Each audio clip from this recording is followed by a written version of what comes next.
I bought a house, but my family expected me to house my sister's family for free. I refused, cut them off, and I'm moving to London. I, 35F, work as an investment analyst and am pretty successful in my job. Growing up with an older sister, Victoria, 38 degrees Fahrenheit, I realized early on that if I wanted something, I had to work for it myself. From the start, our parents' treatment of us was noticeably different. When Victoria turned 16, she received a nice new Volkswagen Beetle with a large red bow on top. When it was my turn, I got Dad's ancient Honda, which had 150,000 miles and a tendency to break down. Victoria has always been the ideal child in our parents' eyes. She was the beautiful one, the social butterfly, the one who couldn't do anything wrong. She married her husband, Nathan, 39 million, right after graduation, and they quickly began having children. They currently have 3. Charlotte, 8F, Lucas, 5M, and Andrew, 2M. They live in a rental flat, which Victoria frequently complains about. Meanwhile, I have been more fortunate in my own way. My best friend's parents own numerous properties and have been renting me a wonderful one-bedroom apartment at half of the market rate for the last 5 years. They trust me because I've never given them any reason not to. While Victoria had everything handed to her, I learned to be cautious with money. Since I began working, I've been saving diligently by living within my means, cooking at home rather than eating out, and taking public transportation whenever possible. My coworkers frequently mock me for being overly frugal, but I had a plan. College provided another striking evidence of inequity. Victoria attended her ideal school, with our parents covering all expenses, including tuition, lodging and board, and a hefty monthly allowance. Meanwhile, throughout my final year of high school, I applied for every scholarship I could find, staying up late to maintain my perfect GPA, knowing that it was my last chance at higher study. With remote work becoming more widespread at my company, I just need to come into the office for key meetings. A tranquil country cottage seemed ideal. Last week, I finally opened my savings account and examined the data. After years of diligent planning and saving, I had enough to make a down payment on a small home. I was in the middle of looking through real estate listings when my mother called, with her usual impeccable timing. "Don't forget, we're expecting you for dinner on Saturday," she added, her voice carrying a subtle order disguised as a reminder. "Victoria and Nathan are coming with the kids, and please try to be on time for once."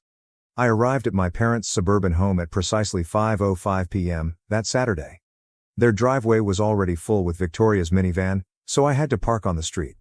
Inside, there was the usual chaos. Kids running around, my mother fussing over everyone as if it were a state supper rather than our typical family meeting. My father had already retired into his usual recliner with his newspaper, where he would remain until supper was served.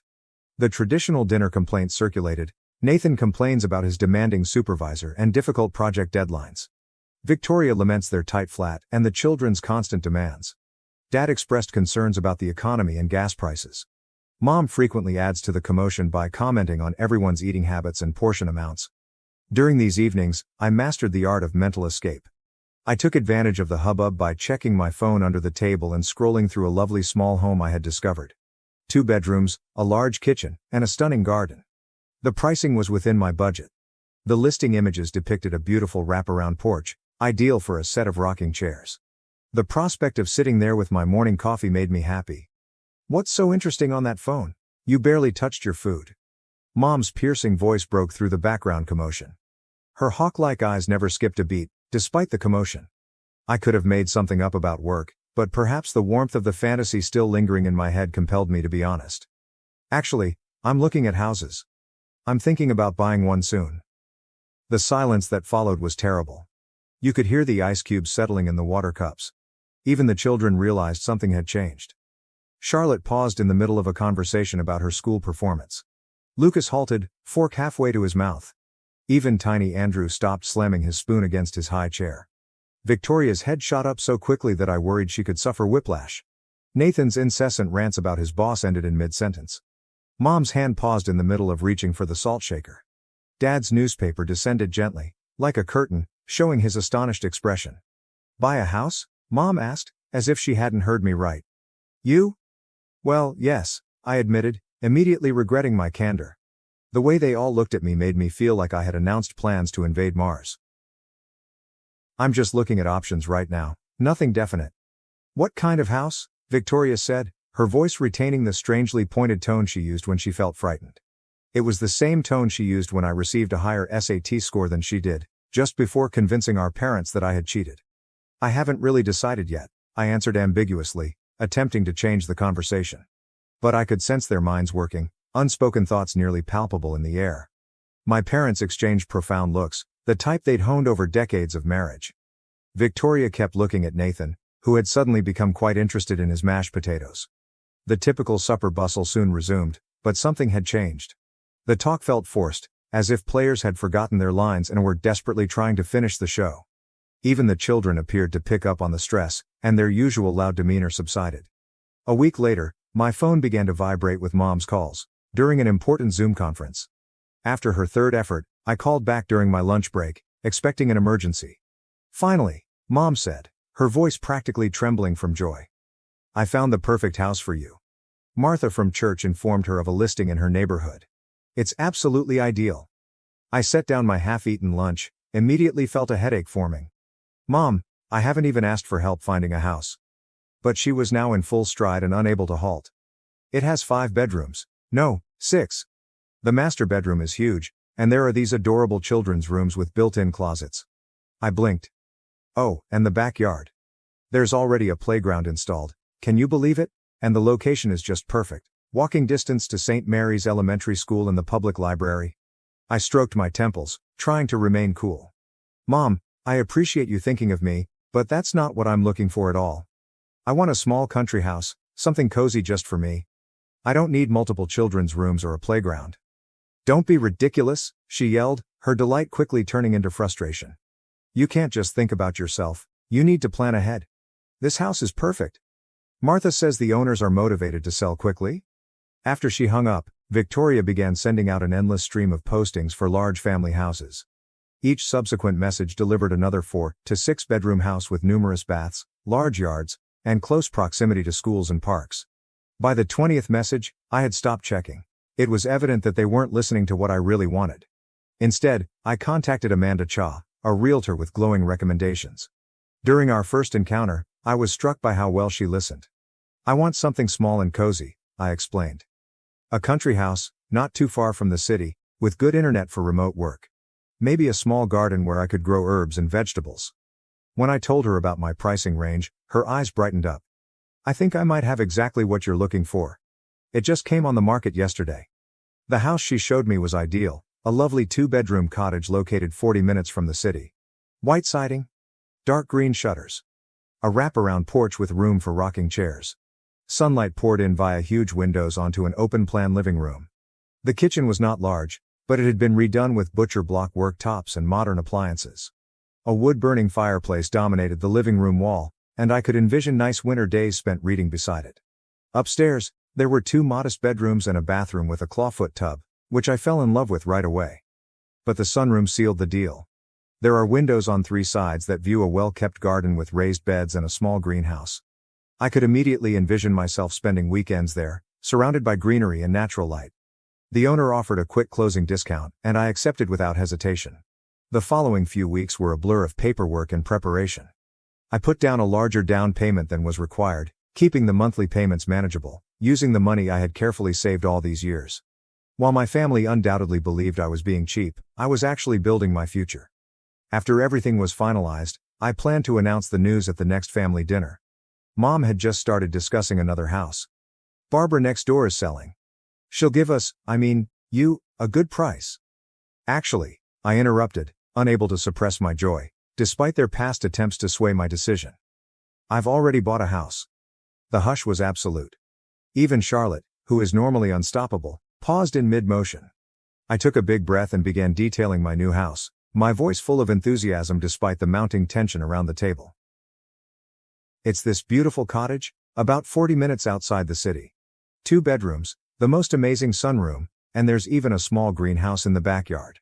The previous owner had these gorgeous raised garden beds." My father's fist hit the table with such power that the water glasses jumped.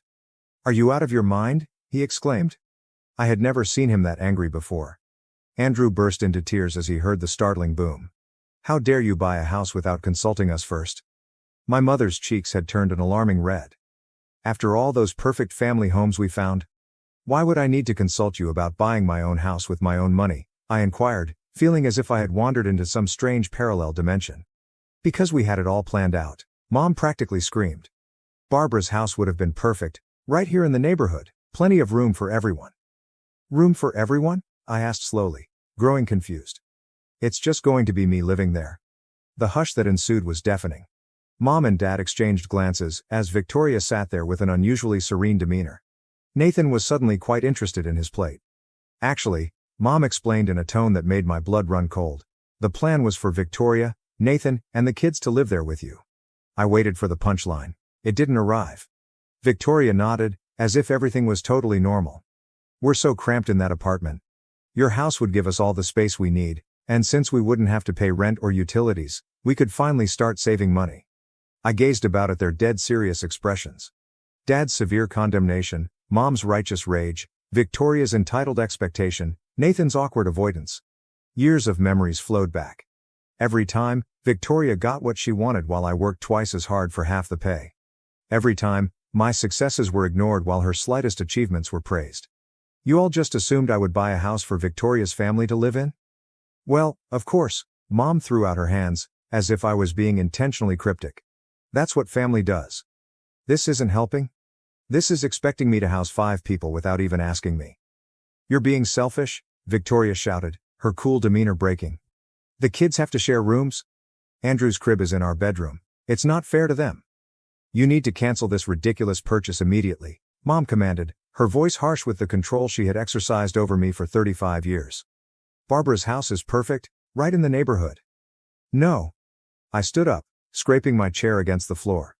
The word came out stronger than I expected, bearing the weight of decades of pent-up rage. Chaos erupted. Mom jumped up and waved her arms. Dad's voice roared. The children started crying. But we'll be so cramped, Victoria moaned, like if I hadn't said anything. Charlotte has ballet. Lucas has soccer. You're not going to be cramped anywhere because you're not living in my house, I said calmly. None of you are. Ever. Is that clear enough for you? They stared at me as if I had a second head. The entitled shock on their faces was nearly amusing. How can you be so cruel to your own sister? Mom asked, clutching her pearls and her voice shaking with wrath. I grabbed my handbag and walked towards the door, their shouts rising behind me in a cacophony of demands and accusations. I couldn't hear another word. I got in my car and drove home in a haze, their entitled expectations still echoing in my ears. Update 1. The aggressive knocking on my flat door began as I was packing the kitchen. The coffee mug I was wrapped in newspaper slid from my grasp but landed safely on a mound of packing paper. Open this door right now, my father's voice rang through the wood. We know you're in there. I froze, bubble wrap still in my fingers. More thumping ensued. Go away, I yelled back. I'm not discussing this anymore. Don't you dare talk to us like that. Dad's fist caused the door to rattle in its frame. We raised you better than this? My hands trembled as I took up the phone. If you don't leave right now, I'm calling the police, I mean it. I pulled up the keypad and purposefully pushed digits, ensuring that they could hear the beeping. I'm dialing right now. Dad's curse was broken by Mom's sudden intake of air. We're leaving. Mom's voice had become as icy as ice. But this isn't over. You're making a terrible mistake. I slid down against the wall, my heart thumping, after hearing their footsteps disappear down the corridor. An hour later, Victoria sent the first message, which included a photo of Charlotte and Lucas squished together on their shared bunk bed. Look how little space they have, the caption stated. Charlotte can't even have a desk for homework. When I didn't answer, another photo appeared. Andrew's crib squeezed into the corner of Victoria and Nathan's room. He wakes up every time we come to bed. This isn't fair to him. As I continued to ignore her, Victoria's communications became increasingly hostile. They began arriving at all hours. 2 a.m., 4 a.m., and 6 a.m. You always were Dad's least favorite. Mom cries herself to sleep because of you. I hope you're happy all alone in that big house while your nieces and nephews suffer. I blocked her phone number. Then her Facebook. Then her Instagram. But she kept finding new ways to contact me, setting up new accounts, using Nathan's phone, and even inventing false email addresses. The phone calls began to come from different directions. First, there was Aunt Marie. Sweetie, I just heard what's happening with your sister. Surely, you can find it in your heart to help family. Uncle Bob was next. Kid, you need to think about what really matters here. Family comes first. Susan is my mother's dearest friend. Your mother is devastated.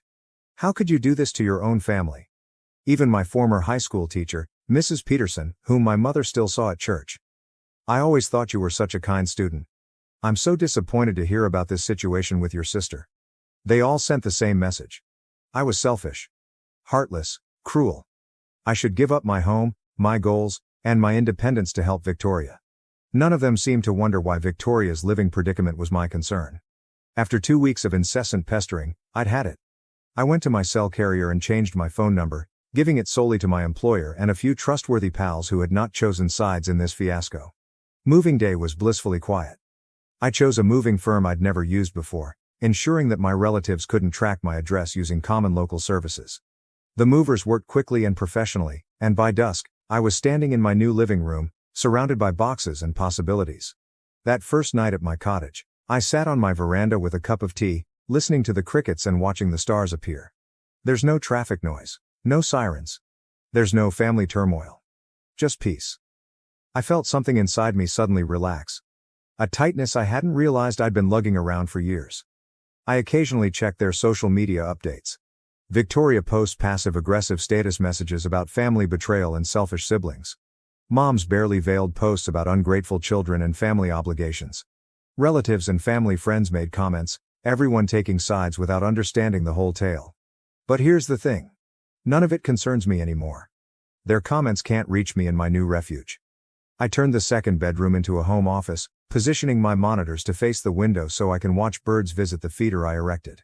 The previous owner's raised garden beds are currently overflowing with herbs and vegetables. My first try at gardening was surprisingly successful. For the first time in my life, I am living fully on my own terms. And it feels really liberated. Update 2. Something unexpected occurred today. Remember the large investment project I've been working on remotely from my new home? It paid out hugely. My manager summoned me to a virtual meeting to inform me that I had not only received a significant bonus, but was also being considered for a director job. My new environment's quiet and focus had enabled me to excel at work in ways I had never believed possible. Without regular family interruptions and emotional exhaustion, I found myself proposing new ideas and taking on leadership roles naturally. This triumph, however, resulted in an interesting development. Victoria's apartment complex was sold to a developer who intends to transform it into luxury condominiums. All tenants received eviction notifications with a 60-day notice to vacate. I learned from family members that Victoria and Nathan were having difficulty finding a new place that fit their budget. The timing could not have been better. My promotion comes with a large salary boost, and I chose to utilize my bonus to make down payment on a lovely holiday home in the mountains. It's essentially an investment, as property values in that neighborhood have skyrocketed. Today, I received a well-phrased email from Nathan, not Victoria, interestingly enough. He described their predicament and asked if I would like to negotiate housing arrangements again. The old me may have felt guilty. Despite everything, I could have considered helping. But I simply gave them some local apartment listings that fit their budget and wished them luck in their quest. Mom took a different approach. She showed up in my workplace building. I suppose she got the address from LinkedIn. With tears in her eyes, she described how she and her father were suffering with their retirement money and had always relied on the family sticking together to help each other in their golden years. I listened politely. Then I stated that my financial advisor had advised against combining family and financial commitments. Her face turned a familiar shade of red. But this time, in the professional setting of my company lobby, she couldn't cause a fuss. The family's social media campaign has taken a unique turn.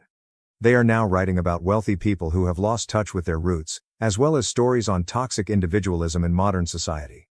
My aunt even wrote a lengthy Facebook post about how money can transform people, to which hundreds of people responded sympathetically. But they are unaware that my accomplishment has drawn the attention of headhunters. Several famous firms, including one in Europe, have expressed interest in hiring me. The idea of putting an ocean between myself and this drama is getting more enticing. Meanwhile, my new greenhouse is flourishing. I've started growing exotic orchids, which are delicate and require time and attention to detail, similar to creating a job or limits. I'm discovering that the most satisfying experiences in life require time and effort to cultivate. I joined a local gardening group, which has become a fantastic source of camaraderie. These people have no idea about my family issues. They just know me as the woman who brings homegrown herbs to meetings and asks in-depth questions about soil pH. It's refreshing to be judged entirely on who I am, rather than my willingness to give up my life for the sake of others' convenience. Yesterday, I held my first dinner party in my new house. Colleagues, gardening friends, and neighbors gathered at my dining table to share wonderful food and conversation. No one asked anything from me, except possibly the recipe for my herb-crusted salmon. The evening was filled with laughter, intelligent conversation, and mutual respect, all of the things that family gatherings should be but never are. As I watched my visitors have fun on the porch and fireflies dance in the yard beyond, I realized something important. I haven't simply purchased a house. I've built a life. A life that is totally my own, free of the burden of others' expectations and entitlements. Allow them to submit their passive-aggressive messages. Let them discuss family duty and obligation. I'm too busy thriving to worry. Update 3. The last elements of my win fell into place today. Victoria and Nathan were unable to acquire a new apartment. Their credit check found some alarming findings. They're currently temporarily residing with our parents, with all 3 kids squeezed into the guest room. Meanwhile, I received an official offer for the director post in our London office. The remuneration package is outstanding, including a lovely, company-provided flat in Kensington. When I announced my acceptance on LinkedIn, professional congrats flooded in. The contrast between my colleagues' sincere support and my family's harsh silence was startling. The most rewarding moment was when Dad called. His voice lacked the usual authority. He began by casually asking about this London foolishness, but it soon became evident why he was calling. The recent market slump has significantly reduced their retirement savings. They'd reportedly planned to sell their home and move in with Victoria's family, in the house they anticipated me to buy. We always assumed we'd all be together, he added, his voice unusually shaky. Your mother and I aren't getting any younger. I stayed professional and detached, offering a great financial advisor I know. She specializes in retirement planning for seniors. I'll email you her contact information. My family is unaware that I have already made arrangements to manage my mountain home as a premium vacation rental. The predicted income is impressive, more than enough to pay Victoria's whole monthly rent, strangely. But it is not information I intend to convey. Today, I held a farewell garden party for my local friends. The greenhouse was in full flower, with orchids providing a beautiful backdrop. As I watched my visitors have fun, someone commented on how much I've changed since moving here, how I appear more confident and at ease.